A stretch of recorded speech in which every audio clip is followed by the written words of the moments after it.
And I returned back into my life in Southern California, and I wasn't the same person. I couldn't complain about anything with my friends. What was I going to complain about? I was the happiest guy in the world. I couldn't connect with people around the same things that were once valuable to me because I was different. And I had a lot of time to myself to think, a lot of time. And so I walked back into my life, and in a very short amount of time, I moved to the Pacific Northwest, and I retreated from the world. And I studied spirituality, and I wanted to understand what this idea is. Who am I? As you learned this morning. And what am I doing here? And what is this all about? And got very, very passionate about science. And as I said this morning when we started, science to me is the contemporary language of mysticism. The moment you start talking about tradition or culture, or you talk about religion, you divide an audience. But science tends to unify a community. And if it's explained in a simple way, then it empowers people about themselves and to begin to come out of their resting state and apply it to see if you could have the experience of that philosophy so you can understand the truth or the wisdom behind it. And so after a period of time, I started getting very antsy, and I wanted to see if there were other people around the world that were sick or diseased in some way, and if they were treating conventionally or unconventionally, if they got better all of a sudden. And I wanted to know what the cause was that produced that effect. So I traveled to about 17 different countries, and I interviewed people that were diagnosed with cancer and diabetes and heart conditions and rare genetic disorders that medical science had no solution for, lupus and MS. And all of a sudden, these people had a very quick change in their health. And I wanted to know the correlation between the cause and the effect. And I started writing my first book called Evolve Your Brain, The Science of Changing Your Mind. And I was very passionate about the neuroscience of what people did in their mind. And so right around that time, the movie What the Bleep came out. And Will Arntz, the producer, writer, and director of What the Bleep, approached me and said, do you want to be in this movie? This is what it's about. We're going to marry quantum physics with neuroscience, with neuroendocrinology, with genetics. We're going to tell a story about emotions and past and how people perceive their reality. So I didn't think anything of it. I said, yeah, sure, I'll be in it. And they kept calling me up after the movie was done, and they kept saying, you're going to be a rock star. And I kept saying, I don't want to be a rock star. They kept saying, you're going to be a rock star. I said, I don't want to be a rock star. And the movie became an overnight sensation around the world. And after the movie, I went through a lot of personal changes, because when you're in a position where you're giving information to people, you have to also separate yourself from the ideal to the world and have the ideal for yourself. And I reached the point where I was so busy that I wasn't actually even practicing everything that I was talking about. So it was an opportunity for me again to separate myself from the world again and start to reevaluate what was important. And so when I wrote and finished Evolve Your Brain, there were 4 principles that I saw that were common to people that had spontaneous remissions from disease.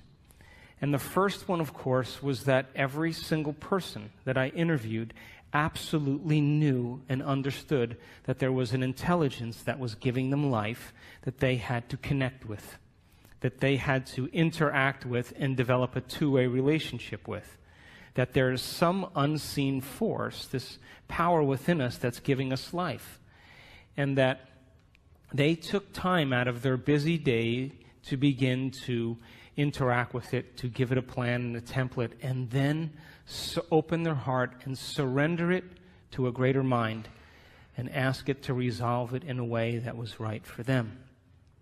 And they made it very important. Basically, they said, when my will matches your will, when my mind matches your mind, and when my love and appreciation for life matches your love and appreciation for life. You have to answer the call. And so these people were common people. They weren't nuns or monks or priests or rabbis. They weren't scholars. They weren't academics. Some of them were, but most of them were common people just like you and I. And the second thing they had in common is that they understood that it was their own mismanagement of their life and their energy that created their disease. That they were living the majority of their life in a state of pain, in a state of fear, in a state of hostility, in a state of anger. And it was those emotions from past experiences that they were still carrying around with them, and those emotions were driving certain thoughts. And those thoughts were reinforcing certain emotions, and those emotions were driving the same thoughts. And the way you think and the way you feel creates a state of being. And I say that thoughts are the language of the mind and the brain, and feelings are the language of your body. And how you think and how you feel creates your state of being. And so these people got caught up in the cycle of thinking and feeling in the same way for so long that it became their familiar state of being. And they said that they had to break the habit of being themselves. That the redundancy of that cycle of thinking and feeling and thinking over time conditions your body to memorize that state as well as your conscious mind. And whenever the body becomes the mind, that's called a habit. A habit is when your body is your mind. Now, 95% of who you are by the time you're 35 years old is a set of memorized behaviors and emotional reactions, beliefs and perceptions that function just like a subconscious computer program.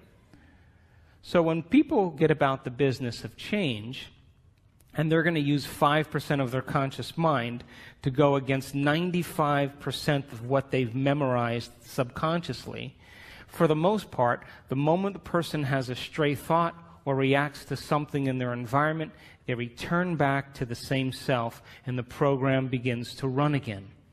So if a habit is when the body becomes the mind, then to truly change then is to be greater than your body.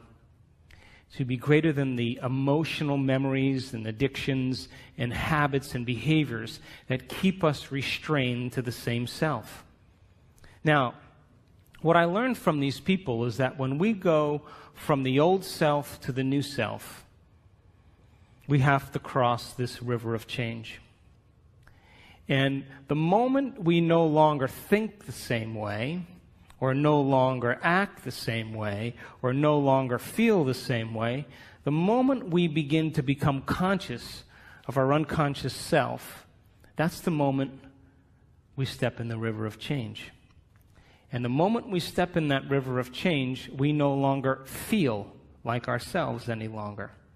And for most people, the moment you don't feel like yourself, your body, which has become the mind, sends a signal back to the brain to cause you to think equal to the way you've been feeling for the last 20 years. And so when we break that chemical continuity, the body as the mind wants us to return back to that familiar state of being. And if we listen to those thoughts as if they're true, those thoughts will always lead to the same choices. The same choices will always lead to the same behaviors. The same behaviors will always create the same experiences, and the same experiences will create the same emotions, and those same emotions will drive the same feelings, and the person will say, "This feels right." But in fact, it just feels familiar. Now, when we go from the old self to the new self, there is a biological, neurological, chemical, genetic death of the old self. There is a biological withering, breakdown of the old self that's connected to a feeling. And when you begin to understand that crossing the river of change, you're not going to feel like yourself any longer, and the body is going to go through its own breaking of addictions emotionally, then the best way then to predict in this place, this void, this unknown, is to create a new self. And these people actually began to do something amazing. They began to reinvent a new self. That's the third thing they understood, that they had to begin to think differently. Now, we think 60 to 70,000 thoughts in one day. Out of those 60 to 70,000 thoughts that we think in one day, 90% of those thoughts are the same thoughts as the day before. So the same thoughts will always lead to the same choices, yes? Same choices will always create the same behaviors. The same behaviors will create the same experiences, and the same experiences will always create the same emotions, and those same emotions will drive the same thoughts, and that's called a personality. And your personality creates your personal reality. That's it. And your personality is made up of how you think, how you act, and how you feel.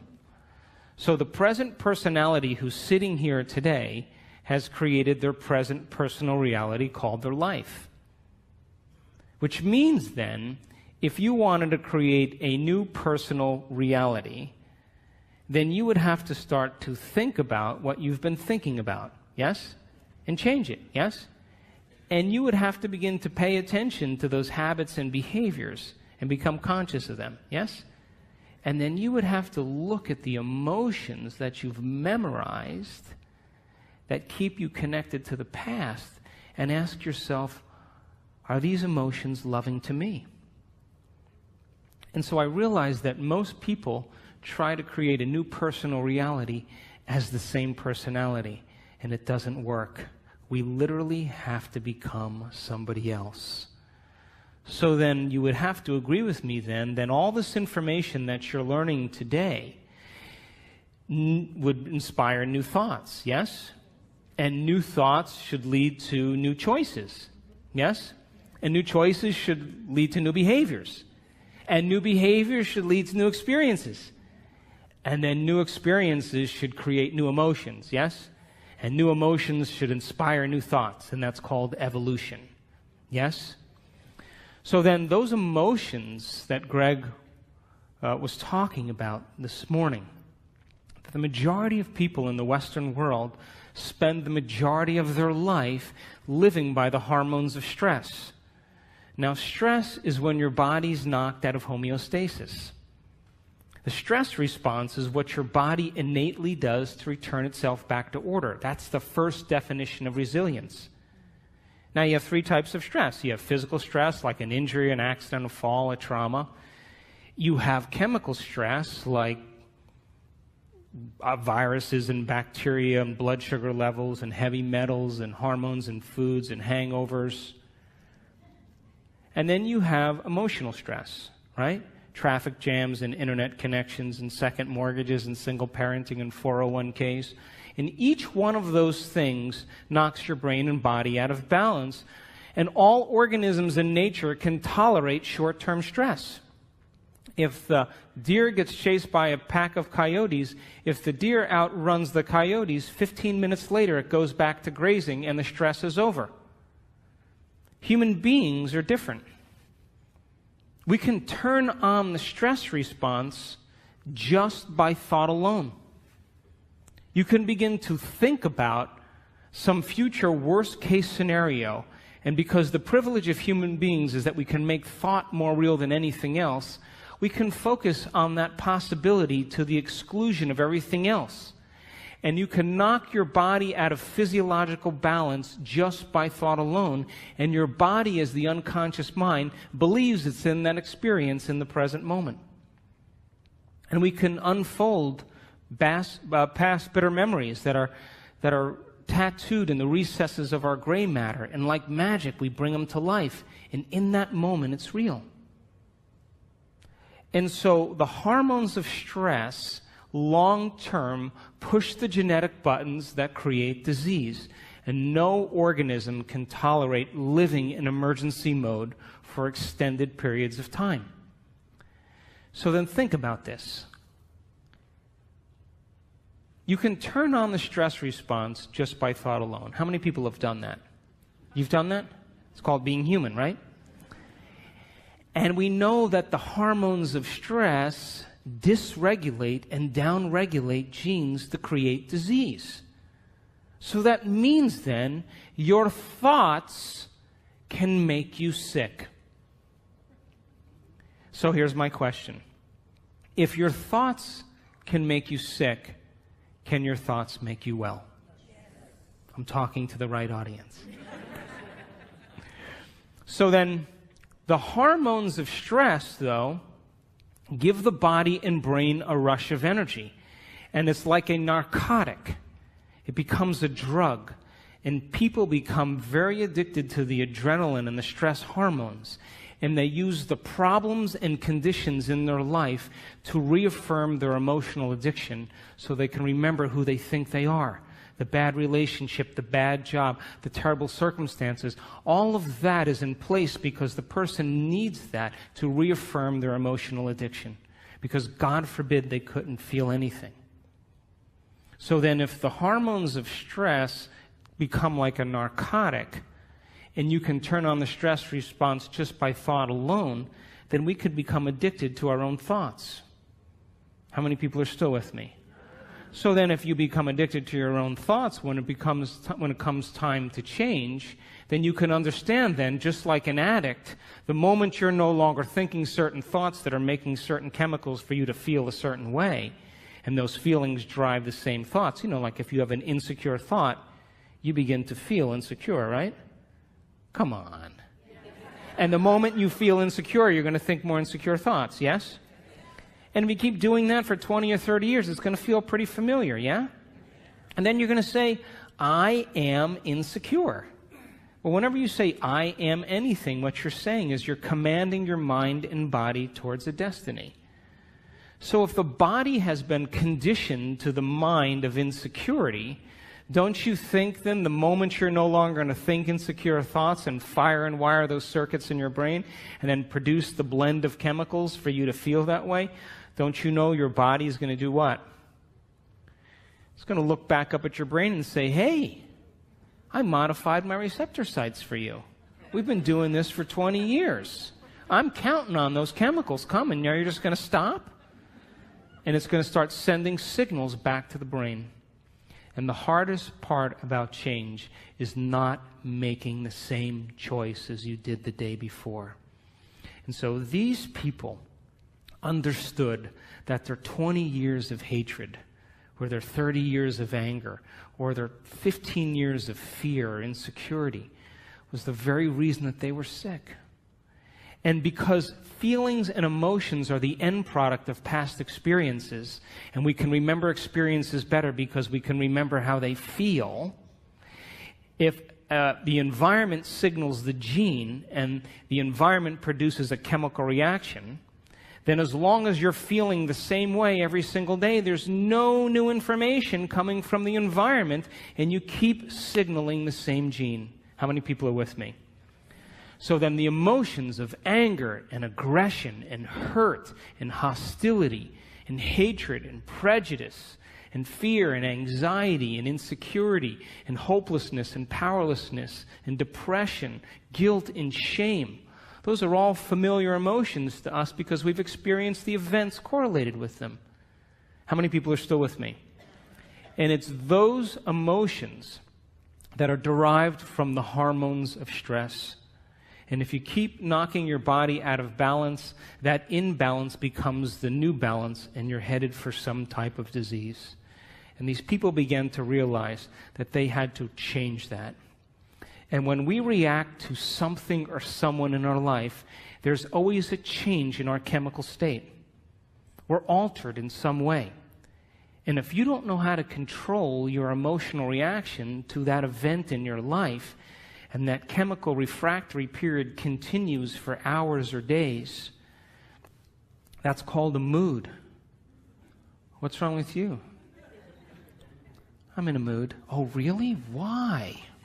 Thought you'd never ask. Well, this thing happened to me 5 days ago. And I'm living by the same emotional reaction.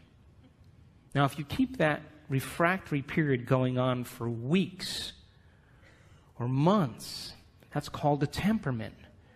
Why is he so angry? I don't know. Why are you so angry? Well, this experience happened to me 9 months ago. And I'm living by the same emotional reaction. One long refractory period. And if you keep it going on for years on end, that's called a personality trait. And most people wear their emotions layer by layer, and they believe that's who they are. And there was an article in Scientific American just 2 months ago that scientists said that 50% of what you say about your past is not true. Because you're not the same person. You make up stuff. And so then, if feelings and emotions are the end product of past experiences, now stay with me. Did Greg say we need to think differently? Yes? So how many people in this audience believe that the way you think has something to do with your life? You do, yes? Okay, so feelings and emotions are the end product of past experiences, yes? You can remember experiences better because you can remember how they feel, yes? So then, if you can't think greater than how you feel, or feelings have become the means of thinking, are you thinking in the future or are you thinking in the past? And as long as you're thinking in the past, what are you creating more of? Quantum model of reality still applies. And so, if you're feeling the same way every single day, then according to our biological model, it means nothing new is happening in your life. Is that right? Because how many potentials exist in the quantum field? How many? So with every new experience, there should be a pretty good emotion, right? You should feel overjoyed or in awe and wonder or excited or inspired or in gratitude or appreciation, an elevated emotion. But living by those same familiar emotions means nothing new is happening in your life, and the body as the unconscious mind, as long as we're living in the same familiar feelings, is believing it's in the same past experience 24 hours a day, 7 days a week, 365 days a year. And if the body's become the mind of that emotion, then the body literally is living in the past. And we can't create a new future holding on to the emotions of the past. So these people began to realize that no one or nothing was worth it. And that the hormones of stress endorse the ego for us to become selfish. Because when an animal is threatened by something in its external environment, the job of the organism in emergency and survival is to take care of the self. And we identify the self as a body in the environment and in time. When the zebra is being chased by the lion, she's only concerned about 3 things. Her body, like I better take care of this, so I better put my attention on it. The environment, where am I going to go? And how much time do I have to get there? And when you and I live by the cocktail of those stress hormones, we obsess about our bodies, our hairstyle, our face, our weight, our problems, things in our environment, things we have, things we don't have, and we obsess about time. But that's not who you are. Because as long as you're living by the hormones of stress, you're living as a materialist. Because the hormones of stress cause us to believe that the outer world is more real than the inner world. And those hormones absolutely make us feel separate from possibility. Why? Because when you're being chased by a lion, it's not time to create. It's not time to trust. It's not time to learn. It's time for emergency. So the majority of people in the Western world spend the majority of their time preparing themselves for the worst-case scenario and protecting themselves from it. They're basically trying to predict the future from the past. And when we get it right, you know what we say, right?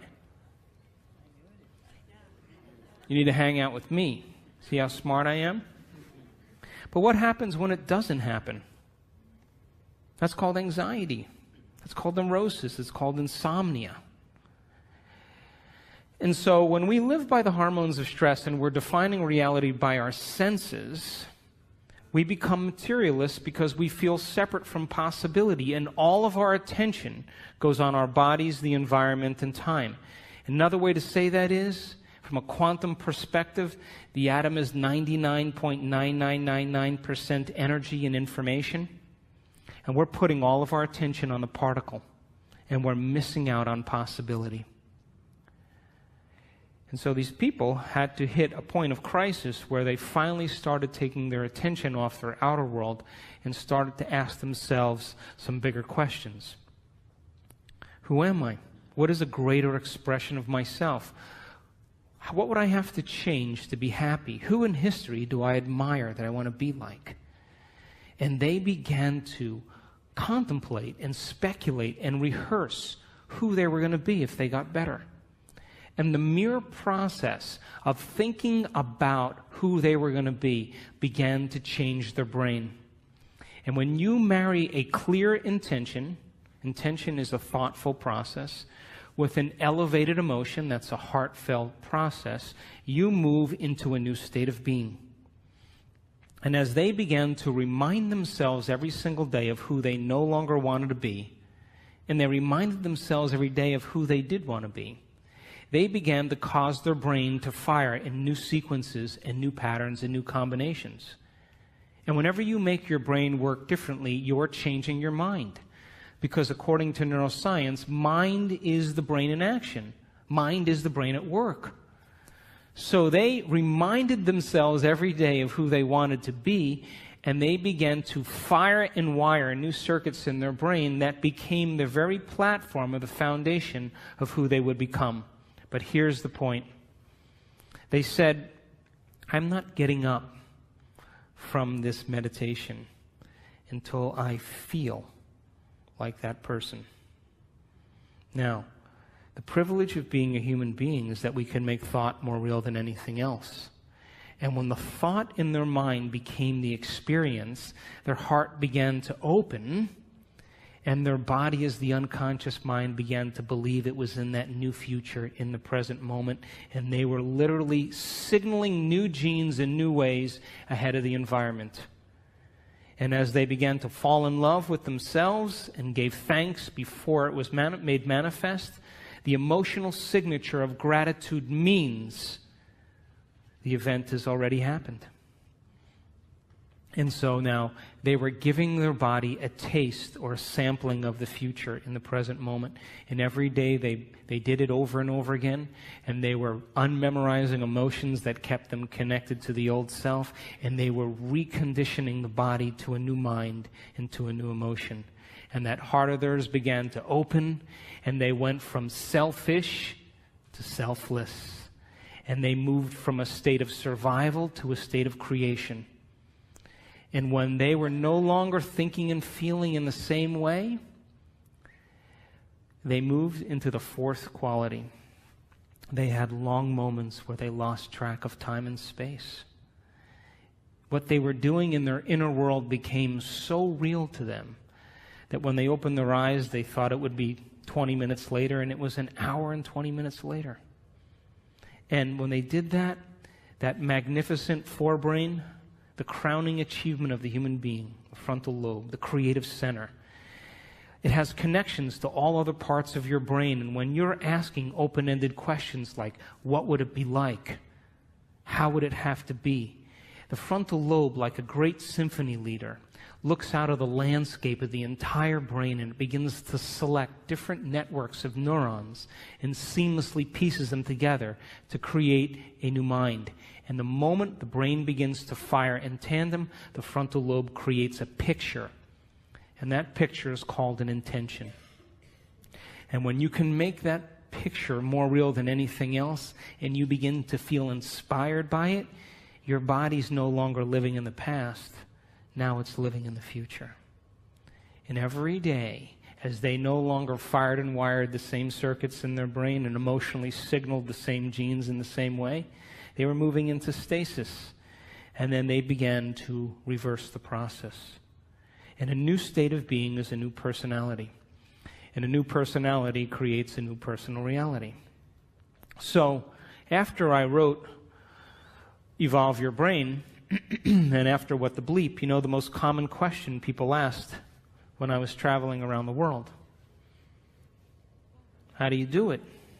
How do you do this stuff? Why is it so hard to change? I mean, what do you do? And so we started teaching workshops around the world, and we were doing introductory levels, and we were using science and brainwave technology and breaking it down, heart coherence, so people could understand how powerful they really were.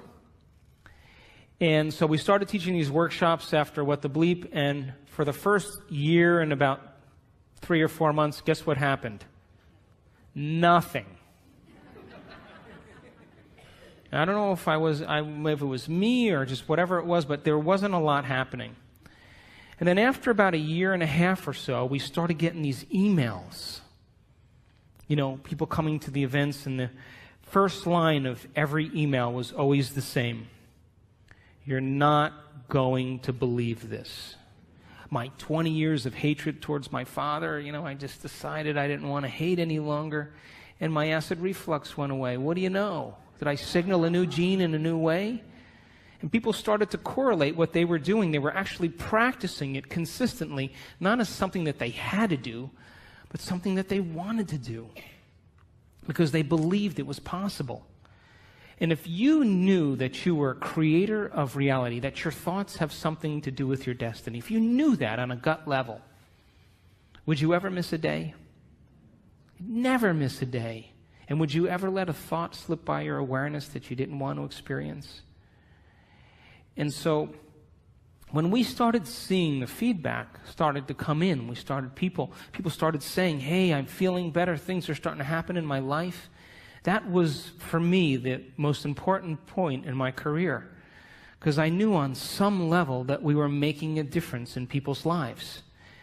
And so people around the world started sending in these wonderful emails, and I just was doing these in level 1 intensive workshops, and then after I'd finished the workshop, people would say, can we do another one? I'd be like, okay, we'll do another one. So we did like these level 2s, and then after level 2, someone said, can you do a level 3? And I said, okay, we'll do a level 3. Then after level 3, someone said, can you do another one? I said, I don't think I know anything else. But we kept doing them. I kept learning, and we were in Seattle a couple years ago, and we did a progressive workshop. And there was a lady with MS whose wheelchair, her motorized wheelchair, broke down. And she came anyway. And by the end of that event, she was walking across the room, unassisted, with no limp, and the motor functions in her leg came back. Now, I have to tell you, I was more surprised than anybody, because now I knew that we were signaling new genes in new ways in real time. We could talk about genes forever, but your genes are a library of potential. They're a library of possibility. They're a parts list. And when you begin to do something differently, when you begin to think something differently, when you begin to experience something differently, when you begin to emotionally embrace something differently, you're literally changing your genetic expression. And when you turn on new genes or activate new genes, those genes turn on to make new proteins. So then people were literally turning the genes off or down-regulating the genes that had to do with their disease and up-regulating new genes right in their meditation, and their body began to change before our eyes. We did another event then a few months later, and another lady with MS was dancing around the front of the room. Now, there's a scientific part of me that I just couldn't overlook this. And I became very, very passionate about this idea called information to transformation. And I said that if it's happening in real time, people are doing amazing things. Common people just like you give them information, really profound information that has to do with the truth of the way reality really is. and you begin to have them share that information where they can repeat it. They're wiring it in their brain. Would you agree? If you can repeat something, it's in there, yes? The latest research that was done by Kandel, the Nobel Prize laureate, he said that when you learn a new bit of information, you double the connections in your brain in certain areas from about 1,300 to 2,600 new connections. As a matter of fact, every time you learn something new, you're making a new connection in there. That's what learning is. So he saw that you increase the number of connections in your brain just by learning a few bits of information, but if you don't revisit that information and review it, those connections prune apart within hours, within days. So it's important then for students to be able to learn the information and then repeat it. And then that information, then there should be some instruction. And to demystify it so that they can understand that they can have a new experience. And that new experience should produce some type of transformation. And if it's happening in real time, we should measure that transformation in our seminars. And if we can measure that transformation and begin to interpret it, synthesize it, all of that information then that we've measured is more information to teach transformation better. And if people continue to transform and we measure it, that's more information to teach transformation. And we begin to close the gap between knowledge and experience. How many people are with me? So this year, in February, we did our first advanced workshop, and we had people from all over the world come, and it was in Carefree, Arizona. And I brought in a team of technicians and neuroscientists, and we brought in a physicist from St. Petersburg, and I wanted to begin to measure transformation. And we measured the energy field of the room, because everybody says, oh, wow, the energy was really great in the room. Well, I wanted to see if there were physical changes taking place in the room. I wanted to measure the energy field around people's body. That if photons become excited and you begin to experience elevated emotions, emotions are just energy. And as Greg talked about, the coherence that's created from an elevated emotion broadcasts a signal into the field that is, feet to meters wide. And then if we could measure all of those things and we can consistently have people retreat from their life for 4 days to no longer return back to the same environment that reminds them of who they think they are. So for 4 days, people retreated from their world. And we started at 6 in the morning and we went till around 6 or 7 at night. And these people were passionate about transformation. And we recorded amazing things. And I'm going to show you some of those pictures after we take a break.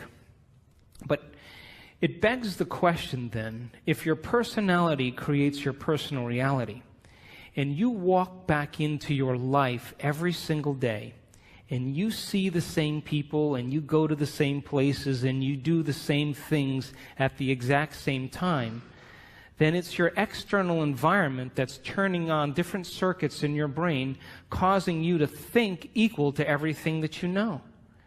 And as long as your same environment reminds you of who you are, and you're thinking equal to your environment, then your personal reality is creating your personality. And there's a dance between the biology in your inner world and the experience in your outer world, and that tango is called karma.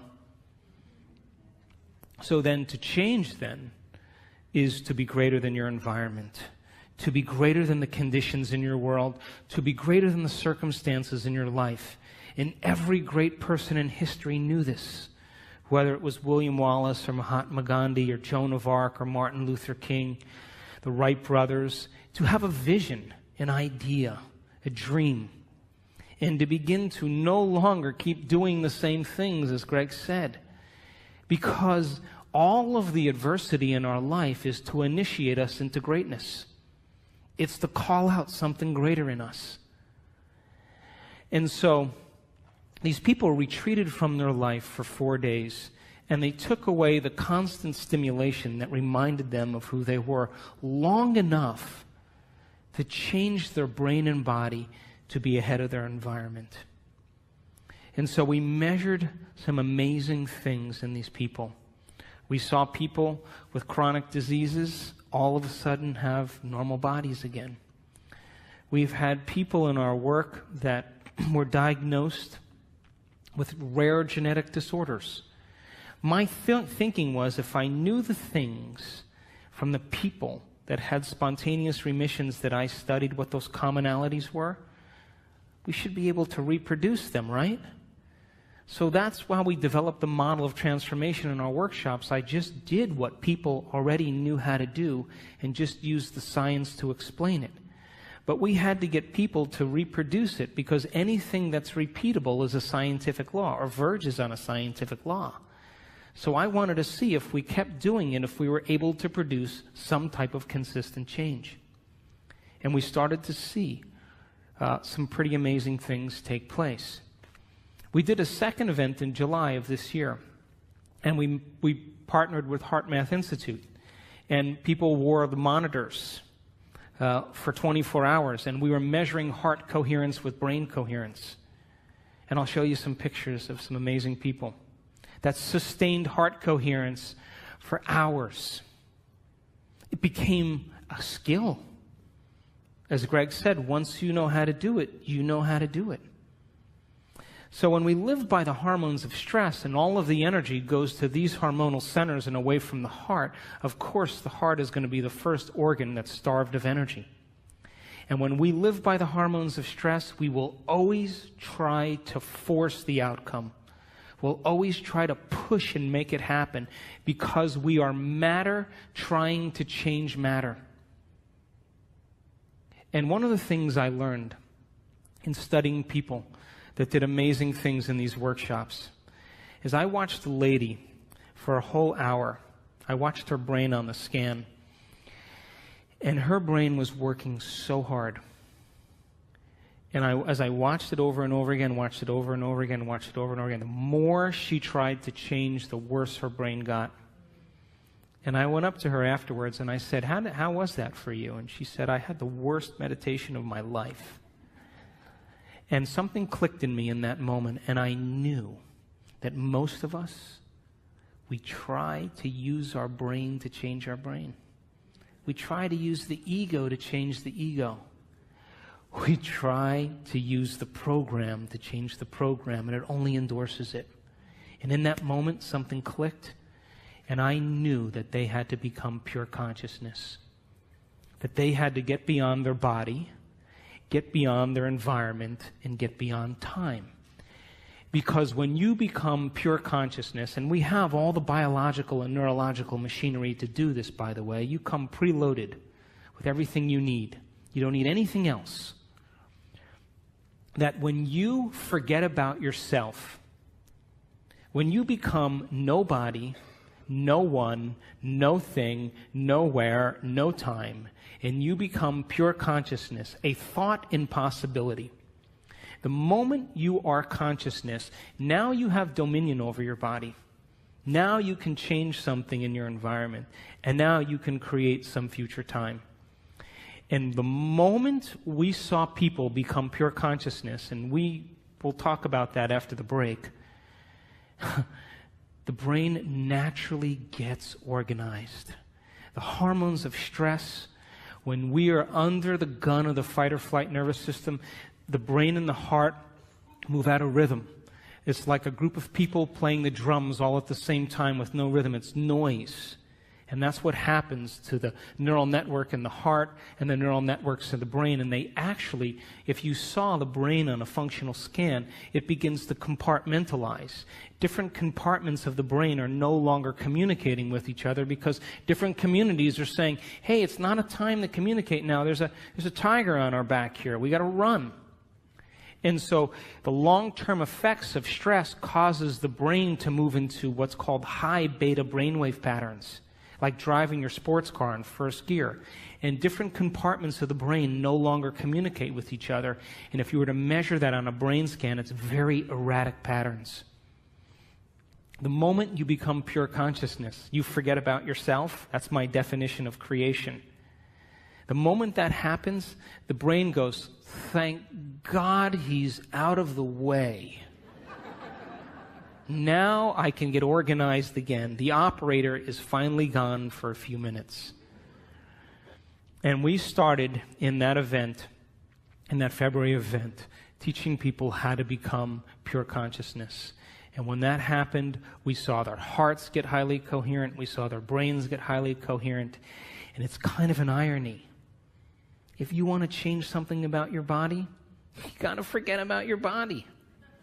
You want to change something, problem in your life, you got to forget about your life. You want to create some future time, you have to forget about time. And you have to become no face, no gender, no profession. You have to become pure consciousness.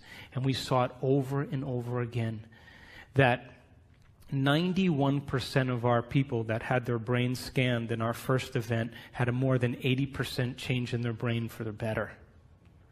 And there was no drugs, there was no, therapies. They just went through the process of observing their thoughts and becoming conscious of their unconscious thoughts because they're no longer being distracted by their environment. Pay attention to their behaviors and their actions and look at the body as the mind and the emotions and master that. In the first day, the energy in the room, we measured it. Guess what happened to it? It went down. Because people who are breaking all their emotional ties to their known familiar life. But when we went to that next day and they became pure consciousness, the energy in the room began to rise. And when we saw that, it was miraculous. And we measured the energy as it began to continuously improve. And when we did our event in July, we started seeing people having enormous amounts of energy that were stored in their body travel up through their heart and into their brain. And we captured people with a full-on Kundalini experience, full-on ecstasy in their brain. And they were common people just like you. And boy, I tell you what, after that experience, they could care less about their checking account. They could care less about their problems. And we saw one lady move into such a state of ecstasy. We were watching her on the camera, on the screen like this. And all of a sudden, we saw her brain get very organized. The front of the brain talking to the back of the brain, the back with the front, side to side. Strong level of coherence. And all of a sudden, she went into this high consciousness state called gamma brainwaves. And gamma brainwaves is super consciousness. And I looked at that screen, and I looked at the neuroscientist, and I looked at him again, and I said, I think she's in ecstasy. And we turned around, and she had tears running down her face. She was so connected to something greater. She didn't want the experience to end. I'm going to show you pictures of her brain. She wanted the moment to elongate. She felt so connected, and all of a sudden, when that posterior pituitary turned on and released all that oxytocin into her brain, guess what it did to the amygdala where all the stress circuits are? It anesthetized, it shut down fear, it shut down hostility, it shut down sadness. Those circuits are turned off when oxytocin is like that. And the heart begins to open its vascular channels and motility increases, and she feels connected to something greater. And she would never try to force the outcome in that moment. She's already connected to the outcome. She's trusting in the outcome. And we saw it with more than one person. And so the concept of information to transformation is to empower you that it's possible. That all of this information and science and everything that's coming out right now is for us to do something with. And this is a time in history where it's not enough to know. It's a time in history to know how. And when you give common people the opportunity to understand the truth about themselves, and then you inspire them to go out and try it, like a scientist. Hey, I'm going to change the way I think and feel. I should see some effect in my life. In the moment I can correlate the feedback in my life with what I did, I'm going to do it again. And so we've had people around the world heal themselves of all kinds of conditions. We've had people win the lottery. We've had people create new opportunities for themselves, because nobody is so special to be excluded from this phenomenon. And the phenomenon is that you are a creator. And when you live by the hormones of stress, you forget that, and so do I. And when we live by the hormones of stress, we are always trying to change matter by being matter. We're being a brain trying to change a brain. We're being matter trying to change something in our life. But when people begin to understand how to apply these principles and they begin to practice them and make them a skill, and the more you practice it, the better you get at it. So think about this. What if you woke up in the morning and instead of getting out of bed and doing the same thing as you did the day before and going through the same routine as you did for the last 5 years, what if you woke up in the morning and you place your hand over your heart and you say, I'm going to teach you what it feels like to be noble today. I'm going to train you to know what abundance is. And you begin to marry a clear intention with an elevated emotion, and you memorize that feeling, and you're able to maintain that modified state of mind and body your entire day. Get ready, because something unusual is going to happen in your life. That's the law. And the hardest part about all of this, hardest part, is simply making the time to do it. Making time for our precious selves to decide then, well, geez, I want to be wealthy and abundant. Well, if I want to be wealthy and abundant, then I can't feel lack, because a wealthy person never feels lack. And if I feel lack, I'm going to attract lack. Gold only attracts gold. Lead doesn't attract gold. And so then when we see our life now as an initiation, and we have to meet the conditions in our life from a greater level of mind every day, then wouldn't it be a good idea every day to ask yourself a question like, what is the greatest expression of myself that I can be today? One lifetime today. Can I demonstrate love? Can I be patient? Can I be filled with energy and enthusiasm? Can I give? Who in history do I admire that I want to be like? And you begin to rehearse a new way of being and begin to install the neurological hardware in your brain so you have the circuits in place that when you open your eyes, you're somebody else. And you get that heart-centered emotion going. You move out of these survival centers, and the moment you open your heart, it's a fact. The Heart Math Institute did the research. Take a clear intention and marry it with an elevated emotion, and you change matter. You alter DNA at a distance, because the thoughts you think are like the electrical charge in the quantum field, and the feelings that you emote are like the magnetic charge. And how you think and how you feel broadcasts an electromagnetic signature that influences every single atom in your life. So what are you broadcasting every day? So if you were able to practice it and change your brain and body ahead of the environment every day, then, you know, your friends would go, you look different. Did you change your hairstyle? No. Really? Did you shave your mustache? No, never had a mustache. Really? Did you lose weight? No. Whoa, wow, something's different about you, because they're sensing a change in energy. And when you change your energy, you change your life. How many people are with me? So, great time to be alive. Would you agree? We signed up for this. But listen, you can't stand up and in the name of spirituality say, hey, let's all live in gratitude, and get in your car and be like, hey, get out of the way, cut people off. What's that? That's like, eating a delicious, vegetarian organic breakfast and then spending the rest of your day eating junk food. That you have to lay down we have to lay down the very thing we used our whole life to get what we want for something greater to happen. And it means that all of the conditions in our outer world somehow reflect some aspect of us. And if you want peace in the world, you better not be arguing with your coworker. It doesn't work that way. And if you want to experience true fascination for life, make time for fascination. I was in Barcelona a little ways back, and I was invited to speak to the ministry of all the ministries in the government there, 17 different ministries. And they're in a crisis right now. And the one thing I didn't want to be was some know-it-all American, you know.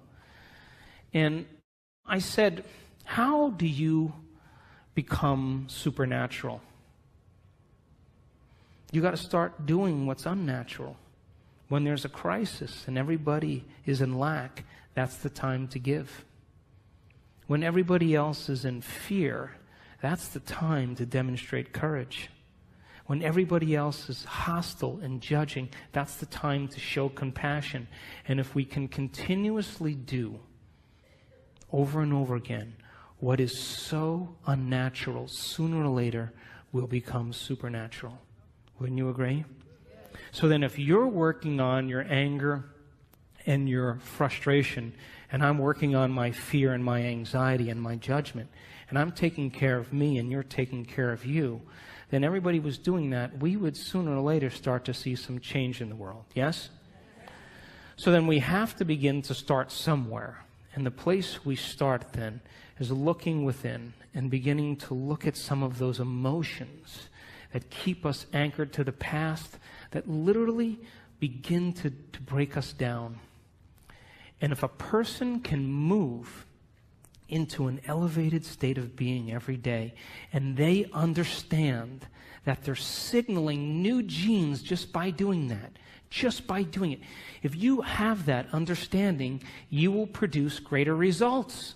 You take a group of hotel maids from Latin America, and you watch them in one day move mattresses around and move beds and move furniture, and you follow the amount of activity they do, and you watch how much they eat. They did this experiment. They found that all of these maids were actually burning more calories than they were eating, and they were actually surpassing the Surgeon General's requirement for exercise. So they divided the maids in two categories, and they told the one group of maids, hey, you know what? Exercise is really good for your heart. You know what it does? Not only is it good for your heart, but it also lowers your body fat index, and it shrinks your waist, and gave them all these benefits of exercise. 1 month later, guess what happened? Maids were doing the exact same thing that they were always doing, but they lost weight, their heart rate went down, they had a smaller waist size, lean body mass went down. Why? Because they had intention behind what they were doing. They assigned meaning to what they were doing. And so, if a group of elderly men can retreat from their life for 5 days and go to a retreat center north of Boston, all these men in their 70s and 80s, and they were told to act like they were 22 years younger. Just pretend. And they had, magazines with Mickey Mantle and Joe DiMaggio and Marilyn Monroe movies, and they had papers with current events. And for 5 days, they hung out with other men, and they just pretended like they were 22 years younger. They took height measurements, weight measurements, range of motion measurements, finger length measurements, extremity measurements, and cognitive tests. At the end of 5 days, guess what? 60% better scores on cognition. Finger lengths, all of them longer. Range of motion, all improved. Some of them were playing touch football again without their canes. Who are you pretending to be? Because if you can begin to understand that when you begin to change your state of being, that a thought begins to activate new neural networks in your brain. New neural networks in your brain begin to fire and wire to create a hologram or a picture. That hologram or picture signals the limbic brain to make neuropeptides. And neuropeptides are chemical messengers that signal hormones. And hormones and neuropeptides begin to dock on receptor sites of cells. And cells begin to get a new message and signal new genes. And new genes make new proteins. And new proteins means the expression of life. And the expression of life is equal to the health of your body.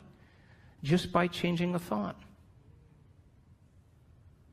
So then, if you woke up every morning and you pretended to be genius of the universe, unlimited mind, healthy, you would probably have to stop on the side of the road with your pen and write down the download that you were getting from the field because you never thought in that way. And so you and I have been hypnotized and conditioned into believing that we need a reason for joy, that we need a reason to give thanks. We need a reason to feel inspired. That's the old model of reality, of Newtonian physics, of cause and effect. Wait for something outside of you to change how you feel inside of you. And the moment you feel better inside of you, you pay attention to who caused it outside of you. And that event's called a memory. That's cause and effect. Quantum model of reality, as Greg said, is about causing an effect. Begin to change how you think and feel, broadcast a whole new electromagnetic signature, and give thanks before the event is made manifest. Materialists would never do that, but the quantum mind, the immaterialist, always does that, because the moment you begin to observe a new future, that's called intention, with an elevated energy, you are causing infinite waves of possibility to begin to collapse into new patterns of information called your life. But if you're observing your life from the same level of mind every day, and you begin to anticipate the next experience based on your past, I'm curious, tell me where the unknown is going to show up in your life. Is there any room for that? It would just be too inconvenient. The alien ship landed in the back. Are you kidding me? Dancing with the Stars is on tonight. Can they come back tomorrow? I'm busy. This is inconvenient. So this is a time in history where we have to meet these challenges with a greater level of mind. And we can't keep doing the same things, thinking the same thoughts, performing the same actions, and living by the same emotions and secretly expecting our life to change. We have to meet all of these challenges, and we have to be the heroes and the heroines that begin to leave a legacy in this particular time. There's a stigma that you and I have been conditioned into believing that all leaders get it in the end. Abraham Lincoln, Martin Luther King, William Wallace, Joan of Arc, they all got it in the end. It's a subconscious conditioning that leaders somehow pay the price with their life. You ever see a group of birds that all move in the same direction? You ever see the fish that all swim in the same? If you study that phenomenon in biology, that's called emergence. You would think that there's a leader, it's a top-down phenomenon. Turns out there's no leader. It's a bottom-up phenomenon. Everybody is leading. There's one mind, one consciousness. So you can't take out all leaders if everybody's leading now, could you? So this is a time in history where emergence is the model, that we have to lead by example. And all of this information is to empower you to understand that it's possible.